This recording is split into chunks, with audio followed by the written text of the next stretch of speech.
pinalawak.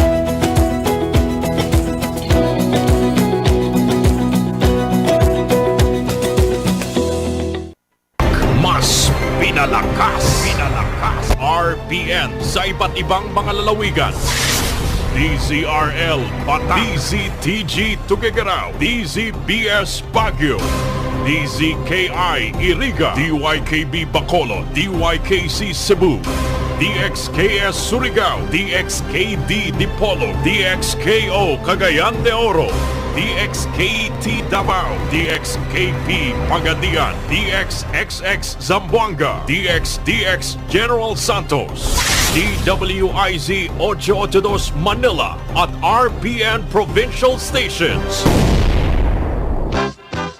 Kini ang RPN Radio Philippines Network, Istasyon DXKP 1377 kHz sa dial sa inyong mga radyo. Nagsibya gikan sa dakbayan sa Pagadian, DXKP AM. Your talk station. Kini Pagadian.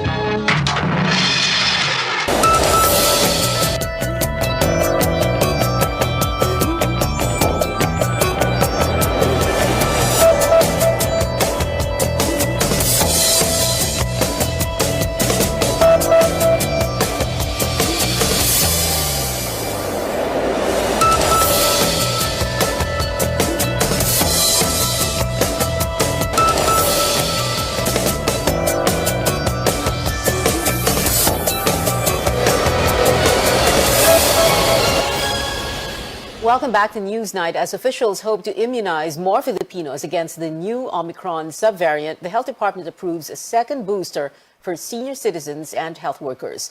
They can get either the Pfizer or Moderna vaccine. The government is hopeful this will help increase booster uptake and achieve the goal of 77 million vaccinated Filipinos by late June. But Carolyn Bonkin reports health workers still face challenges in reaching last-mile vaccinees. About 2 million Moderna COVID-19 vaccines are expiring in 2 weeks, yet millions remain unvaccinated or unboosted in the country. These were mostly bought by the private sector. Their shelf life were already extended, but the stocks remain unused. Presidential Advisor for Entrepreneurship Joey Concepcion now asking the Health Technology Assessment Council or HTAC to follow the US CDC guidelines. This means allowing a second booster shot for 50 years and older or age 12 years and up who are moderately to severely immunocompromised and not just adults with select illnesses. He says this will address expiring vaccines, speed up booster uptake, and prevent surges due to new variants. But aside from the U.S., the Vaccination Operations Center chief says HTAC also looks at guidelines from other countries like the UK. She says focus should be in inoculating those with zero and low protection against COVID. Ayaw natin, yan ang maging basis. Hindi ba? Dapat the benefits of the vaccine should outweigh any risk rather than ipilit natin kasi mag-expire. Yes, masasayang yung bakuna, but if the experts feel na hindi naman kailangan na wala tayong magawa. Yes, they're about to expire. So kung pwede nang payagan na kaagad para magamit. Nearly 17 million qualified Filipinos still don't have a single shot of life-saving vaccines. Millions still unboosted, and reaching the remaining unvaccinated today is a harder task than ever. Ang advice natin sa mga healthcare workers, huwag na masyadong pagkabalahan yung ating talagang hardcore ayaw niya. Yung mga medyo pwede, yung talaga ang balik-balikan na lang natin. Kawawan naman sila kasi yan yung mga konting-konti lang natin, di ba? They are spread. 8 regions have at least 1 million unvaccinated people each. In Barili, Cebu, we met 78-year-old Matelina Flores, still unvaccinated and not keen on getting one. She says she rarely leaves home anyway. Her daughter, Tadea, also unvaccinated. When asked why, Di lang ko gusto. but later, Tadea tells us she's afraid of any kind of vaccine. Their friend from another village, Carmelita, also unvaccinated, afraid of hearsay about vaccine side effects from friends and neighbors. Ayaw sa katawan ko magpabaksin. Parang kontra ba? Ano na ako I'm sa afraid iba. of dying, Sila Carmelita na tells us. vaksinan. Government records show no one died due to COVID-19 vaccines in the Philippines and less than 8% had serious side effects. No health worker has reached out to them yet to address their doubts, but all of them firm that no one and nothing could convince them to take the shot. Pagbuot sa Ginoo They man. said they're just leaving their fate to God. Caroline Bongkin, CNN Philippines. Metro Manila mayors are bent on preventing another surge in cases in the region where cases of the BA.2.12.1 have been detected. Lois Calderon explains how officials are using the situation to convince people to get boosted. City mayors regroup with health authorities as a new Omicron subvariant seeps through the capital. All cracks are being checked for any signs of clustering, they say. The two cases in Metro Manila are not in Quezon City, no.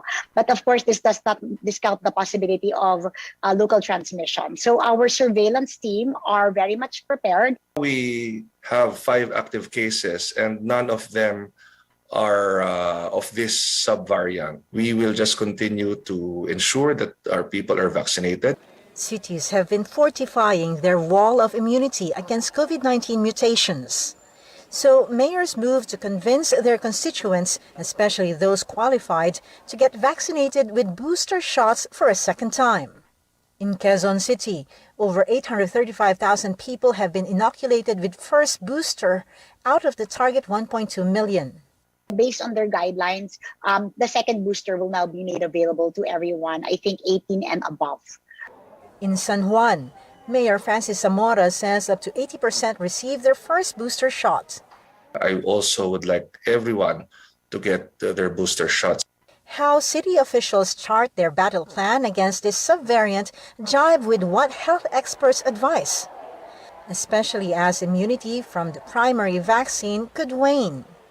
If our wall of immunity is still good, since we have been exposed to BA2 in January and we have that natural immunity, and a lot of the population are already given the primary vaccine series, then we still have a good protection against the BA2.12.1. And most likely, we will not be experiencing surge or spike. We can still have spikes and surge, but not as high as what we have experienced from that with the Omicron variant BA2 in January.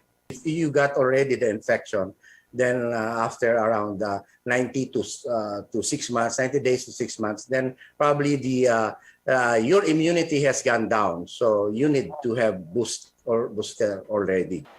With the Omicron subvariant regarded as low risk, city mayors say they will not convene yet as Metro Manila Council. Border restrictions or lockdowns are being ruled out for now. The past months have seen hospitals no longer overwhelmed, but they're not letting their guard down. Metro Manila's battle plan has a singular theme. Instead of seeing this Omicron subvariant as an emerging crisis, they're using it as an opportunity to convince more people to get booster shots. But vaccine hesitancy is the other firewall that city officials need to break through. Lois Calderon, CNN, Philippines.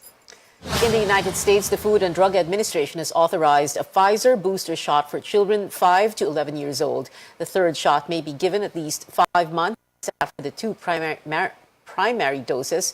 Pfizer said a booster raises Omicron fighting antibodies by 36 times group. The matter now goes to the CDC, which is set to meet on Thursday. Other headlines, U.S. officials now think the China Eastern Airlines flight that crashed in March could have been intentional. Flight data reportedly suggests someone in the cockpit deliberately downed the plane.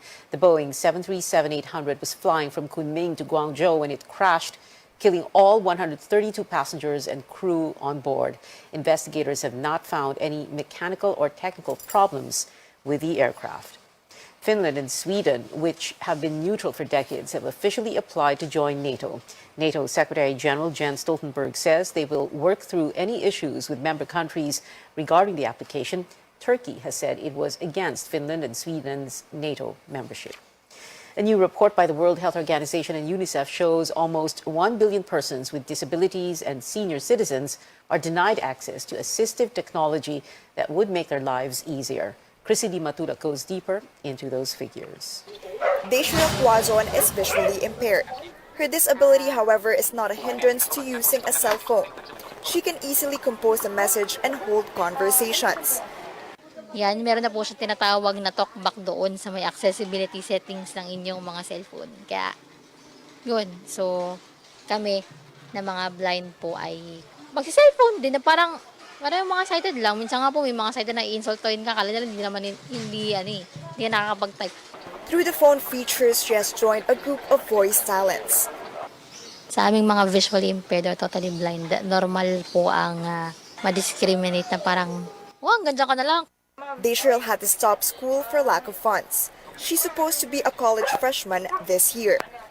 Gusto daw niya laptop sana kasi kailangan. College na kasi, yun talaga hindi ko kayang bilhin. The World Health Organization and UNICEF have called on governments, industry donors, and civil society to fund and prioritize access to products that aid people with disabilities.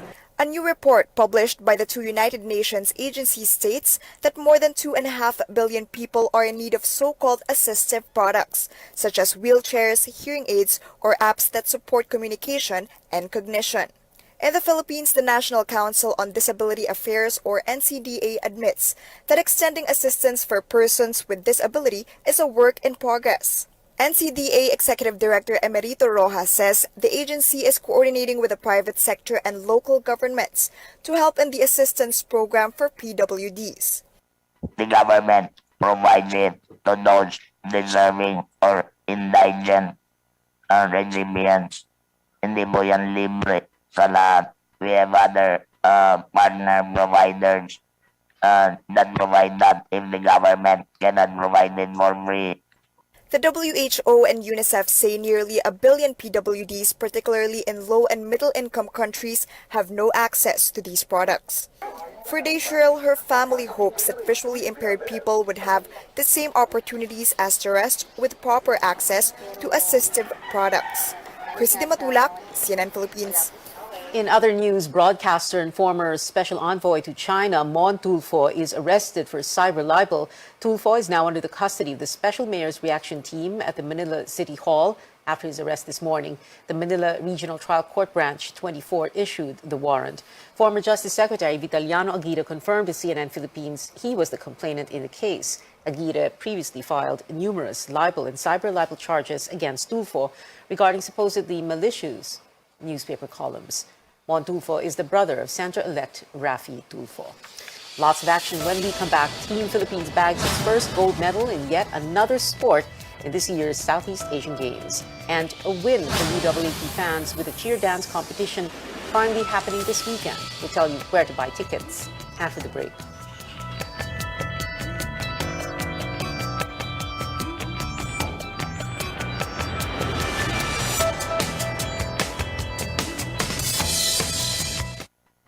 Mas pinalawak, mas pinalakas. RPN sa iba't ibang mga lalawigan. DZRL Bataan, DZTG Tuguegarao, DZBS Baguio, DZKI Iriga, DYKB Bacolod, DYKC Cebu, DXKS Surigao, DXKD Dipolo, DXKO Cagayan de Oro, DXKT Davao, DXKP Pagadian, DXXX Zamboanga, DXDX General Santos, DWIZ 882 Manila at RPN Provincial Stations. Kini ang RPN Radio Philippines Network, istasyon DXKP 1377 kHz sa dial sa inyong mga radyo. Nagsibya gikan sa dakbayan sa Pagadian, DXKP AM. Your talk station. Kini Pagadian.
You're tuned into Newsnight here on CNN Philippines. NBA updates now. Miami Heat snatching Game 1 of the East Finals, beating the Boston Celtics 118-107. Jimmy Butler scored 41 of Miami's points. Game 2 kicks off Friday, 8:30 a.m. Philippine time. Here at home, get ready to see all kinds of stunts on the UAAP stage again. Some schools announced ticket details for the cheer dance competition.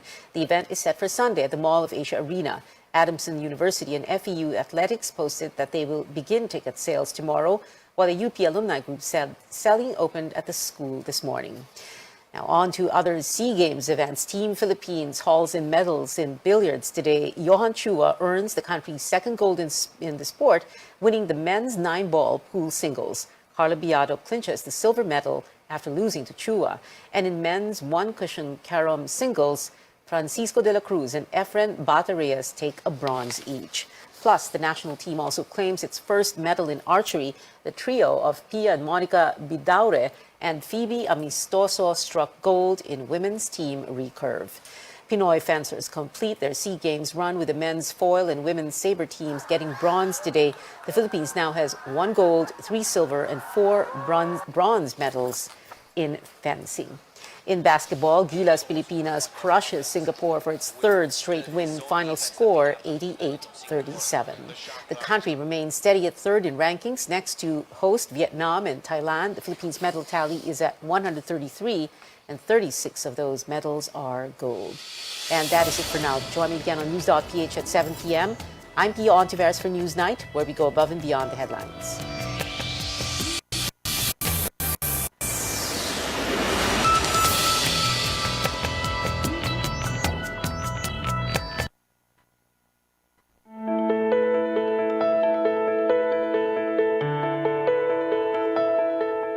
Cancer continues to be one of the leading causes of death around the world. But with many medical advances today, more and more patients can go on to live long and happy lives. Keys to this are proper treatment and prevention of cancer's complications. And among these complications is lymphedema. It's a condition that occurs when excess fluids collect in our tissues. As a result, it can cause swelling in the arms, hands, legs, or even your feet.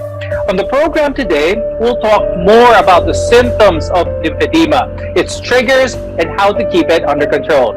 I'm Dr. Freddy Gomez, and welcome to MedTalk Health Talk on CNN Philippines.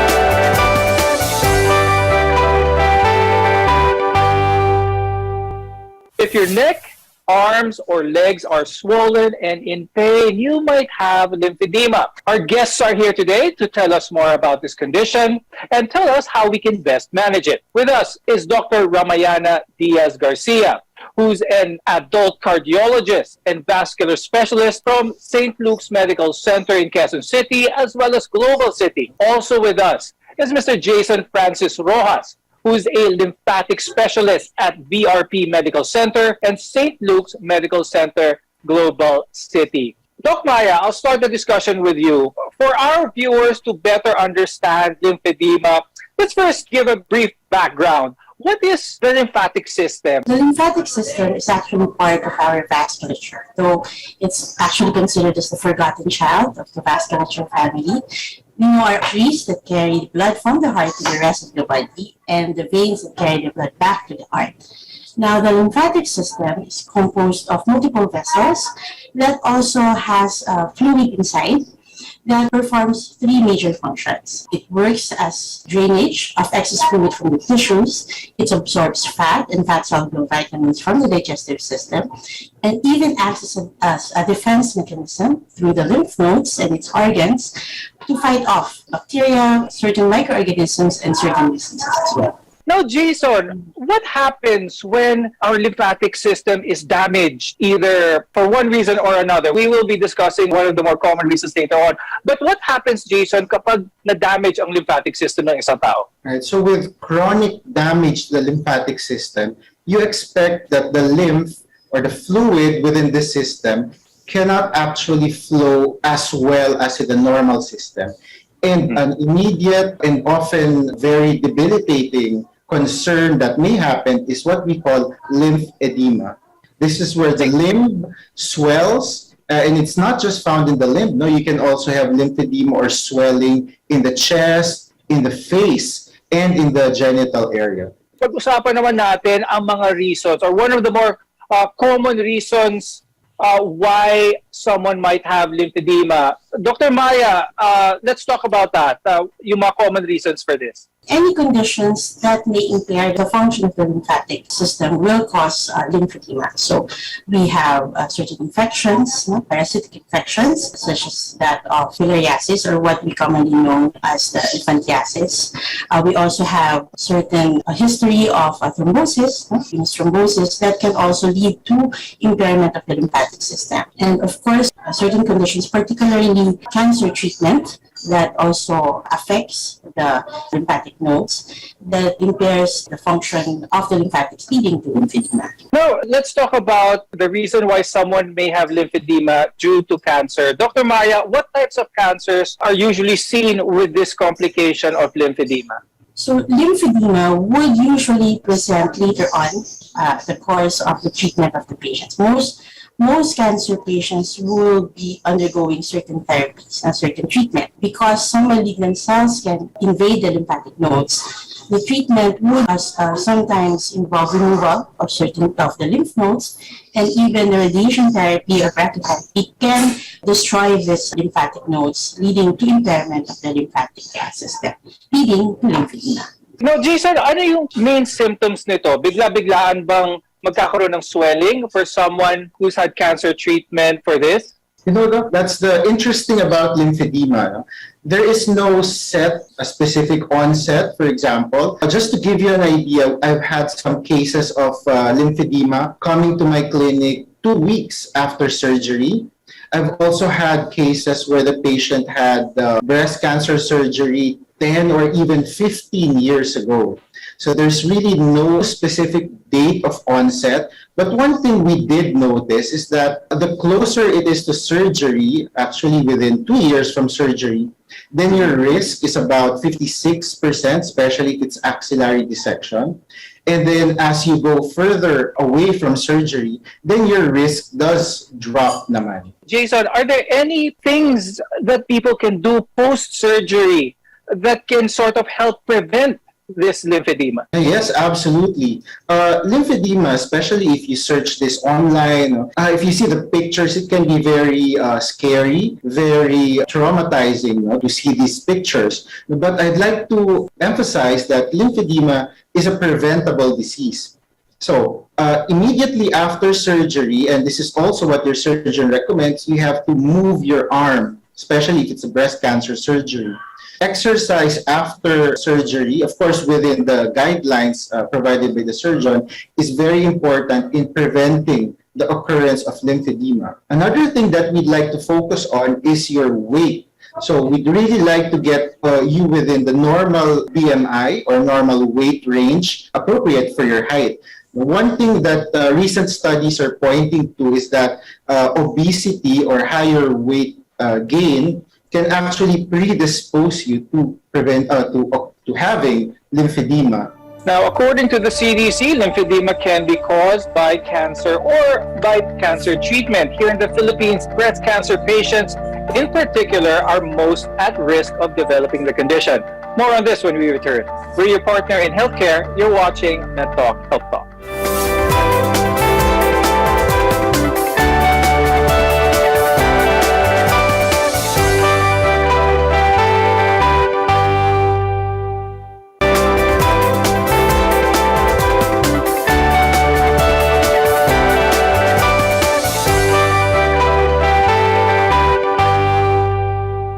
I'm Dr. Freddy Gomez, and welcome back to MedTalk Health Talk, where caring is our calling. Now, many people battling cancer are at risk of developing lymphedema, a condition that occurs when our lymphatic system isn't really working as they should.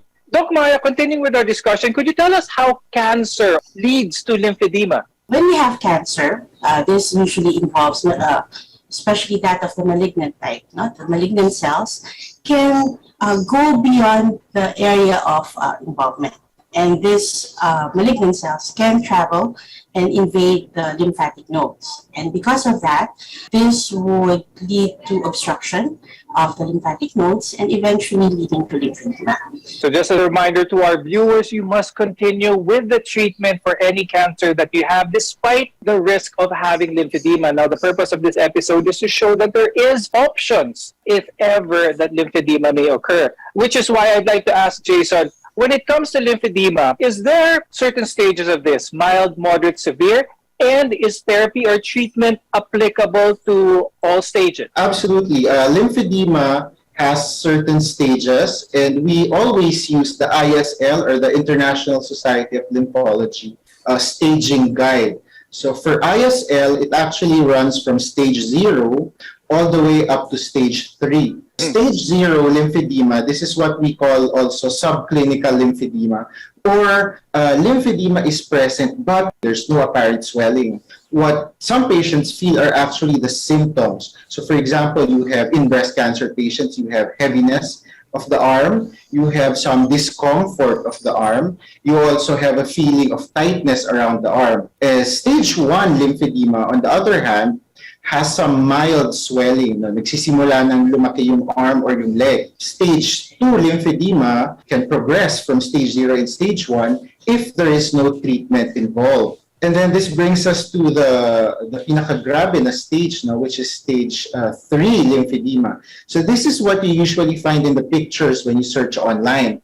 So this is swelling extremities, but more importantly, there are skin changes. How can the proper diagnosis of lymphedema be established para maumpisahan yung treatment ito?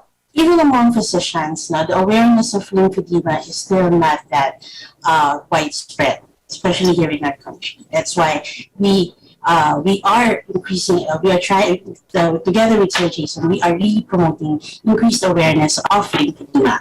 And primarily because this is a diagnosis of clinical presentation.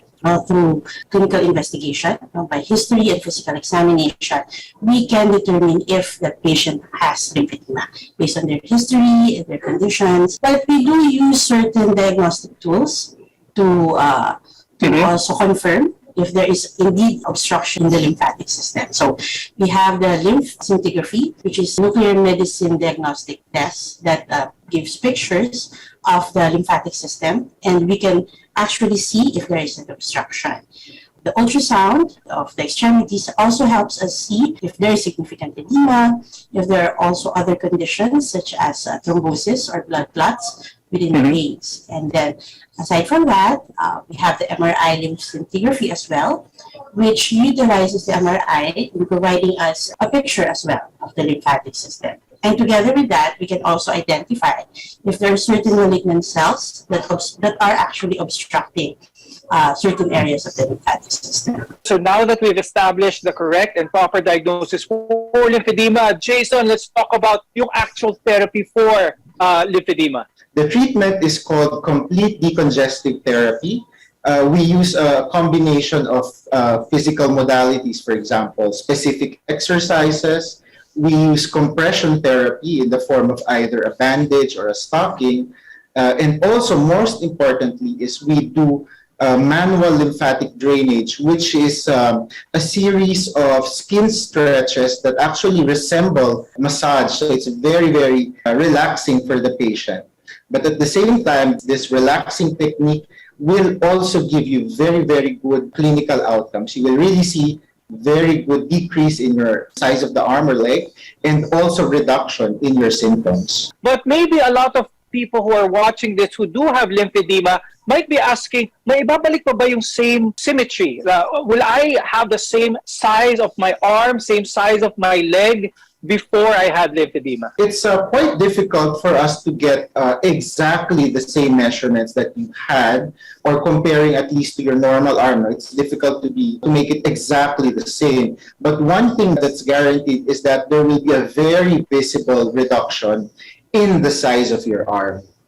And also another important thing, aside from the reduction in size, is the improvement in your quality of life, because as much as possible, we'd like to get you back into your normal daily activities with very, very little inconvenience to you. Now, Doc Maya, Are there any limitations? Jason mentioned some exercise, some physical manipulation, massages and such. Are there any limitations? Are there some contraindications with lymphatic therapy?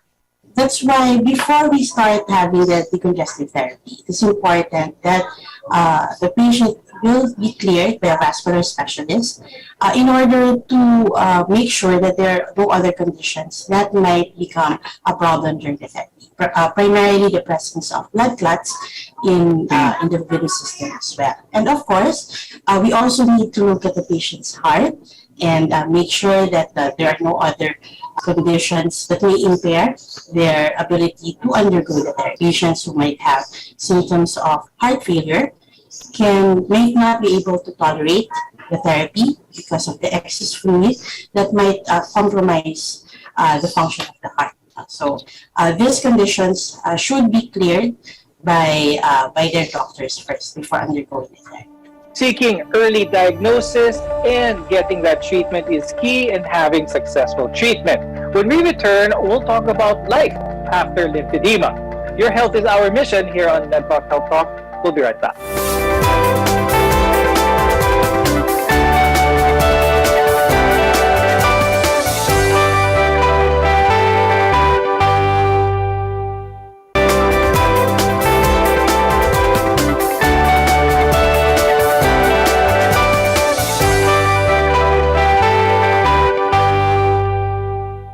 I'm Dr. Freddy Gomez and welcome back to MedTalk Health Talk. Now, living with lymphedema can be a very big challenge, but there are steps that you can take in order to control the swelling, relieve the pain, and get back that quality of life. Doc Maya, once treated for lymphedema, pwede ba itong bumalik?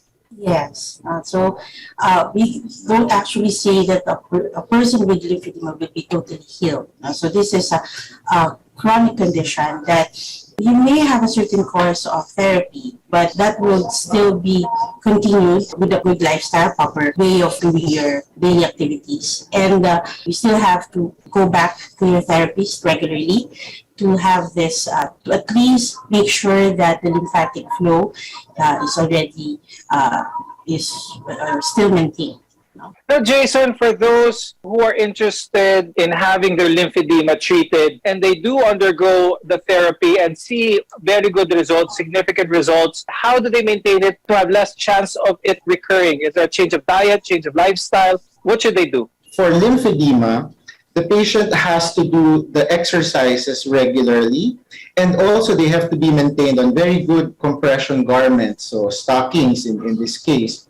And I'd like to point out that the quality of life after receiving treatment is very marked. And also, as to the diet, it would follow mostly the general healthy diet that we espouse.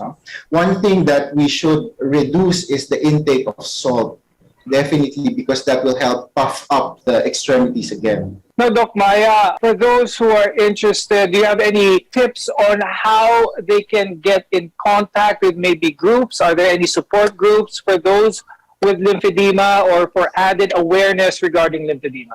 As a vascular specialist, now I belong to the Philippine Society of Vascular Medicine, and the Council on Lymphedema comprised also of lymphedema specialists who also trained abroad to also bring back here in the Philippines the training and also establish clinics that would address this problem. So there are certain institutions already, certain hospitals already with lymphedema clinics, and they can ask their doctors if they can be referred to a vascular specialist so that they can be diagnosed properly. So as more and more cases of cancer do arise, we get higher and higher chances of a lymphedema patient suffering or having this complication. So the more awareness that we give people out there, the better that we can be able to properly diagnose and properly offer treatment as well. Before we go though, Jason, do you have any tips or final words for the viewers? Essentially, what I'd like to really encapsulate is that there is definitely hope when treating this disease. It doesn't matter if the lymphedema started 2 days ago or 2 years after your surgery. There's definitely hope. And I'd like to also share with you a group that I founded. It's an online group. It's called the Philippine Lymphedema Network. So just type this on Facebook, and then you'd be directed to a site that actually shows the before and after pictures of some patients.